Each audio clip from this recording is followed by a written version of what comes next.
गेल्या वर्षी तुम्ही 125 संख्यांनी म्हणजे 125 जणांनी सलामी दिलेली, तर यावर्षी ती संख्या वाढलेली दिसणार आहे का भाविकांना? संख्या तेवढीच आहे, कारण का गर्दी वाढली आहे, पण ते 125 जणांना हँडल करायला त्यावेळेला मला खूप भारी पडतं.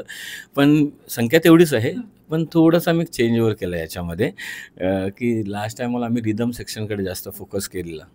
आम्ही ह्या वेळेला थोडंसं केलं आहे, की आम्ही धूनकडे म्हणजे स्वरांकडे जास्त, ताल तर आहेच, पण आम्ही गाण्यांमध्ये थोडंसं फेरबदल केला आहे, की जेणेकरून गाणं लोकांपर्यंत पोहोचलं पाहिजे. तर जसं तुम्ही आता प्रत्येक आपण ठरवतो, की लालबागच्या राजाचं गाणं पालखी निघाली राजाची, जेव्हा मी वाजवतो किंवा त्या लोकांना ते आवडतं, त्यांच्या अंगावरती काटे उभे राहतात. एक गुजबम म्हणून एक सध्या ट्रेंडिंग चालू आहे. तर ते का होतंय असं, की त्या गाण्यातले वर्ड्स आहेत, ते आम्ही आमच्या ट्रम्पेटमधनं किंवा आमच्या इन्स्ट्रुमेंटमधनं आम्ही ते पास ऑन करतो.